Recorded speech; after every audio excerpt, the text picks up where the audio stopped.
Buddy Hackett was never supposed to become one of America's biggest comedy legends. Growing up in Brooklyn as Leonard Hacker, he looked nothing like a polished Hollywood star. He had a slurred speech pattern caused by Bell's palsy, a face that naturally twisted into funny expressions, and a loud, unpredictable personality that often made people stare before they laughed. But instead of hiding those things, Buddy turned every flaw into comedy gold. That ability to laugh at himself became the foundation of a career that would eventually place him on television screens across America for decades. Before we continue, take 1 second to like, subscribe, and tap the bell icon so you don't miss more real stories like this. Long before Hollywood came calling, Buddy was already entertaining crowds in the Catskill Mountains. Those resorts were famous for creating comedy legends, and the young performer quickly learned how to survive difficult audiences. Some nights people laughed so hard they could barely breathe. Other nights the room stayed painfully silent. Buddy later admitted that one of his earliest performances was a complete disaster, but failure only pushed him harder. He understood something early that many performers never learn. Real comedians are built through rejection, not applause. After serving in World War II, Buddy returned home determined to reinvent himself. That was when Leonard Hacker officially became Buddy Hackett. The new name sounded quicker, friendlier, and unforgettable. Suddenly the clubs started paying attention. Audiences loved his fearless storytelling and his ability to make ordinary situations sound completely insane. Unlike many comedians of the time who carefully rehearsed every line, Buddy performed like a man thinking out loud. Nobody ever knew what he might say next, including Buddy himself. By the 1950s, Hollywood noticed that audiences could not get enough of him. Buddy started appearing in films, television specials, and major comedy programs. At one point he was even approached about joining the legendary Three Stooges after Curly Howard's death. Most comedians would have accepted instantly, but Buddy believed his future depended on standing alone. He respected the Stooges, yet he knew his style was different. He wanted freedom, unpredictability, and control over his own material. That gamble paid off. Throughout the 1960s and 1970 seconds, Buddy became one of television's most recognizable faces. His comedy was edgy for its time, filled with wild stories, exaggerated facial expressions, and hilarious observations about life. Audiences loved how fearless he seemed. He looked like the kind of guy who could walk into any room and instantly take control. But the place where Buddy truly became legendary was late-night television, especially on The Tonight Show with Johnny Carson. Whenever Buddy appeared beside Johnny Carson, magic happened. The chemistry looked effortless. Johnny would sit behind the desk with that calm smile while Buddy exploded into long, unpredictable stories that sent the audience into hysterics. Carson often laughed so hard during Buddy's appearances that he struggled to continue the interview. Fans watching at home believed they were seeing two close friends enjoying each other's company. For years, that image became part of television history, but according to Buddy Hackett himself, the truth behind the scenes was far more complicated.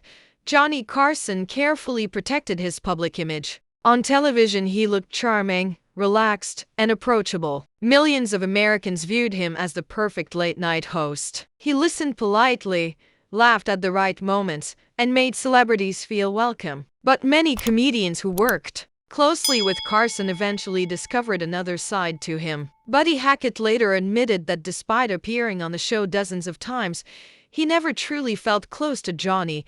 Buddy explained that Carson was deeply private and emotionally distant. The moment the cameras stopped rolling, the friendly personality disappeared almost instantly. Carson rarely socialized with guests after the show. He kept people at a distance, even longtime performers who had spent years entertaining his audience. According to Buddy, Johnny preferred associates instead of real friendships. The public thought they knew Johnny Carson, but very few people actually did. What made the situation even more difficult was Carson's enormous power in Hollywood. During the golden age of late-night television, appearing on The Tonight Show could completely transform a career overnight. A strong performance meant national attention, bigger contracts, and instant fame. But if Carson disliked someone, their opportunities could disappear just as quickly. Many comedians feared getting on his bad side because they understood how influential he was behind the scenes.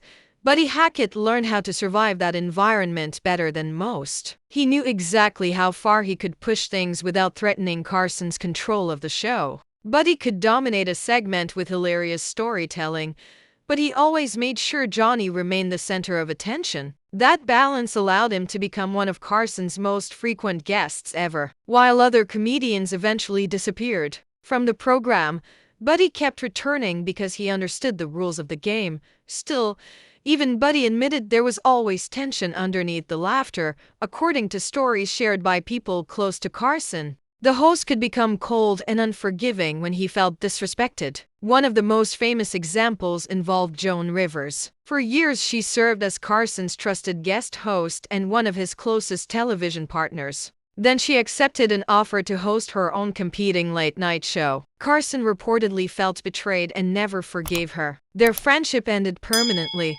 Other stars experienced similar treatment. Carson reportedly disliked guests who arrived with scripted routines or treated the show like free advertising. He wanted genuine conversations, not rehearsed performances. Behind the scenes, he could become moody, withdrawn, and difficult to approach. Some people described him as lonely. Despite being surrounded by fame and success every night, Buddy Hackett observed all of this closely over the years. Instead of speaking with bitterness, he analyzed Carson almost like a psychologist studying a complicated patient. Buddy believed Johnny had spent so many years performing for America that he eventually built emotional walls around himself. The smiling television personality became a carefully controlled character designed to protect the real man hiding underneath. That realization changed how Buddy viewed his longtime television partner. Unlike Carson, Buddy was openly emotional and chaotic. He allowed audiences into his world completely. He talked about his family, his fears, his embarrassing moments, and even his failures. People felt connected to Buddy because he seemed authentic. Carson, meanwhile, maintained distance. The audience loved him, but they rarely saw vulnerability from him. In many ways, the two men represented opposite sides of show business. Buddy used comedy to invite people closer. Johnny used television charm to keep people away while still making them feel welcome. As Buddy grew older, he became more reflective about fame, success, and human relationships. Health problems eventually slowed him down. He battled heart disease, diabetes, and severe stage fright during parts of his later life. Yet even while facing those struggles, he continued entertaining audiences and mentoring younger comedians. His son Sandy Hackett later explained that Buddy treated comedy like an art form that required constant study and improvement.